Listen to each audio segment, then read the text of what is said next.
Kami akan ajak Anda untuk memantau kegiatan 3 calon presiden jelang debat terakhir pada nanti malam.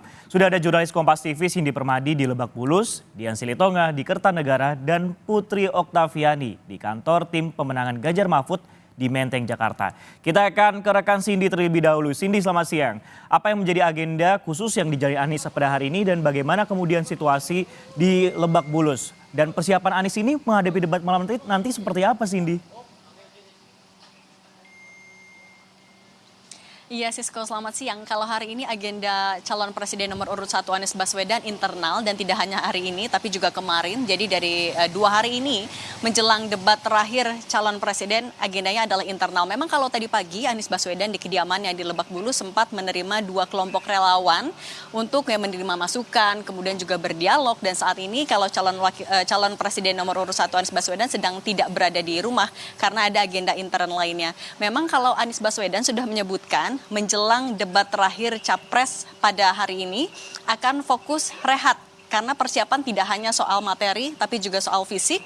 Nah, kalau untuk persiapan materi tentu ada pendalaman data, materi dan juga strategi, mendengarkan masukan dari tim pakar, kemudian juga dari tokoh, guru besar, dari eksternal ini juga sudah dilakukan. Tapi kalau Anies Baswedan menyebutkan tidak ada persiapan khusus sebenarnya karena debat calon presiden ini bukan soal hafal-hafalan, jadi akan membekali diri dengan gagasan dan pengalaman yang sudah dimiliki untuk nantinya memformulasikan jawaban dari para panelis maupun juga dari sesama calon presiden nanti di sesi tanya jawab. Jadi kalau dari Anies Baswedan bilangnya hanya akan membiarkan debat ini mengalir saja, jadi tidak ada persiapan khusus.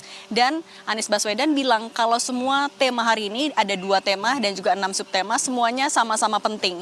Ini juga ditekankan oleh Timnas Amin yang menyebutkan kalau Timnas Amin PD percaya diri Anies Baswedan akan tampil prima, akan tampil baik pada malam hari ini, mengingat rekam jejak Anies Baswedan yang merupakan akademisi, kemudian juga pernah menjabat sebagai Menteri Pendidikan. Ini adalah tema yang dikuasai oleh Anies Baswedan. Apakah akan menggunakan strategi menyerang kembali mengikuti 2 debat capres sebelumnya atau menggunakan strategi lain? Anies Baswedan bilang akan dinamis melihat bagaimana jalannya debat. Nah, nanti juga biasanya kalau menjelang debat calon presiden nomor 1 Anies Baswedan akan bertemu dengan calon wakil presiden nomor urut 1 Muhaimin Iskandar.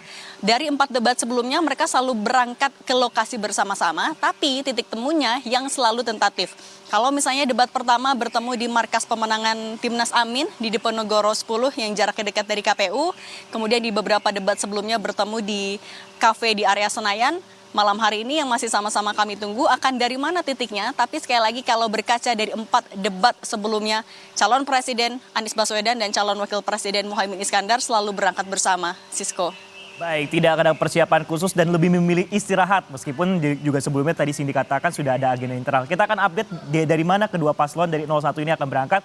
Nah, dari Anies Baswedan kita akan menuju ke Dian Silitonga yang berada di Kertanegara di kediaman Prabowo di sana. Dian, selamat siang. Bagaimana kemudian situasi di Kertanegara di kediaman Prabowo jelang debat dan seperti apa persiapan debat Prabowo pada malam hari nanti?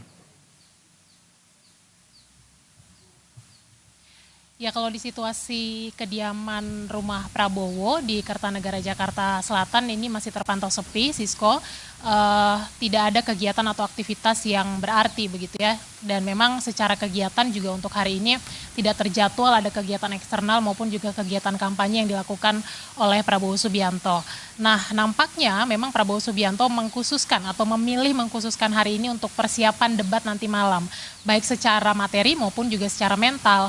Nah, ini juga berkaitan dengan apa yang disampaikan oleh Prabowo sebelumnya. Kita ingat Prabowo sempat menyampaikan bahwa ia merasa perlu untuk mempersiapkan debat nanti malam secara matang karena mengantisipasi setidaknya 2 hal. Pertama adalah mewaspadai penilaian publik maupun juga penilaian rivalnya terkait penampilannya di panggung debat dan juga kemudian supaya bisa mengimbangi penampilan calon wakil presidennya Gibran Rakabuming Raka di debat-debat sebelumnya yang diklaim menampilkan performa terbaik. Nah, meskipun demikian, tim kampanye nasional Prabowo Gibran, juru bicaranya Viva Yoga menyampaikan bahwa tidak ada persiapan khusus yang dilakukan oleh Prabowo Subianto jelang debat karena menilai atau mengklaim bahwa tema debat malam hari nanti ini sudah menjadi isu keseharian Prabowo Subianto. Misalnya tema pendidikan, diklaim bahwa Prabowo Subianto ini secara aktif mengembangkan universitas pertahanan, artinya memang secara topik pendidikan Prabowo dinilai sudah matang terkait dengan isu-isu pendidikan yang nanti juga akan berkesinambungan dengan isu-isu SDM. Nah, kemudian Ketua TKN Rosan Roslani juga menyampaikan bahwa sejak hari kemarin Prabowo Subianto sudah memilih untuk beristirahat dan lebih banyak membaca buku. Tentu saja ini untuk mempersiapkan materi debat secara komprehensif.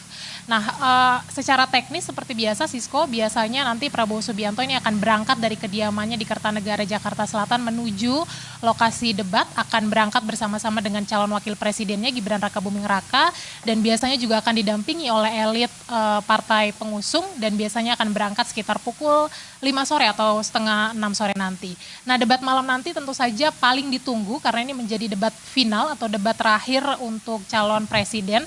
Dan kalau kita bicara tema nanti malam dan melihat misi dari pasangan Prabowo Gibran, ini kita lihat ada misi terkait dengan meningkatkan lapangan kerja, kemudian mendorong kewirausahaan dan industri kreatif, melanjutkan pengembangan infrastruktur, kemudian membangun SDM, ilmu, teknologi, pendidikan, kesehatan, prestasi, olahraga, kesetaraan gender, pemuda, dan juga penyandang disabilitas. Tentunya kita akan saksikan bersama ide dan gagasan apa yang akan disampaikan oleh Prabowo Subianto dalam panggung debat nanti malam, dan apakah akan banyak ide dan gagasan yang disampaikan relate atau relevan dengan kebutuhan publik atau tidak, dan kemudian apakah debat nanti malam ini akan menaikkan angka elektabilitas bagi pasangan Prabowo Gibran atau tidak. Kita cermati bersama tentunya, Sisko. Baik, tidak ada agenda eksternal dan terpantau juga melakukan persiapan debat dengan membaca buku. Tadi kalau dari 02 ini membaca buku, 01 ini beristirahat. Nah, kalau 03 ini kita akan memantaunya bersama jurnalis Kompas TV Putri Oktaviani di kantor tim pemenangan Ganjar Mahfud di Menteng, Jakarta. Okta, selamat siang.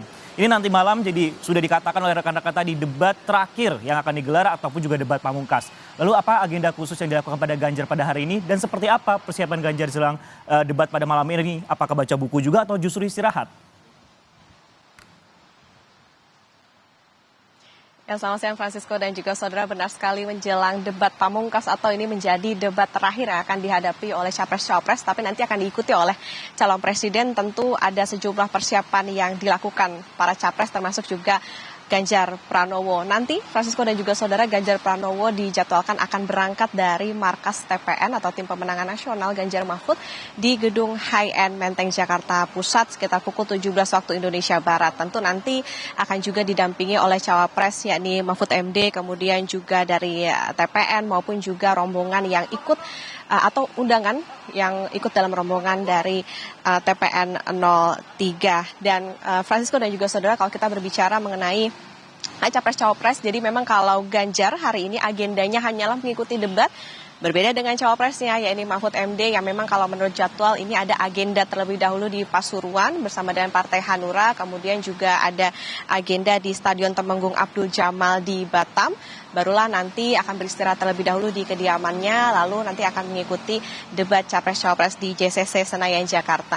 Tema ataupun yang akan dibahas dalam debat hari ini kita ketahui bersama ada pendidikan, kesehatan, ketenagakerjaan, kebudayaan, teknologi informasi, kesejahteraan sosial, dan inklusi. Sebelumnya, Ganjar Pranowo dalam suatu kesempatan di Waduk Pluit Penjaringan ini sempat mengatakan sebetulnya tidak ada persiapan khusus, yang pasti Ganjar membaca data dan juga nanti mengaku atau Ganjar juga menyatakan siap mengikuti debat Capres. Sebelumnya juga Ketua Dewan Pakar TPN Ganjar Mahfud yakni Sandiaga Uno mengatakan ada yang dibahas oleh Ganjar Pranowo ini salah satunya adalah solusi terkait dengan penurunan daya beli masyarakat dan juga penyediaan lapangan kerja bagi generasi muda. Tentu kita nantikan bersama seperti apa gagasan yang dibawa oleh Ganjar, karena dalam kampanye akbar kemarin Ganjar Pranowo sempat menyebut sudah mengunjungi ada 315 titik di seluruh Indonesia untuk menyerap aspirasi masyarakat. Dan inilah yang nanti akan menjadi modal Ganjar untuk dicari solusinya dengan 21 program unggulan maupun juga nanti isu-isu yang akan dibawa dalam debat Capres hari ini.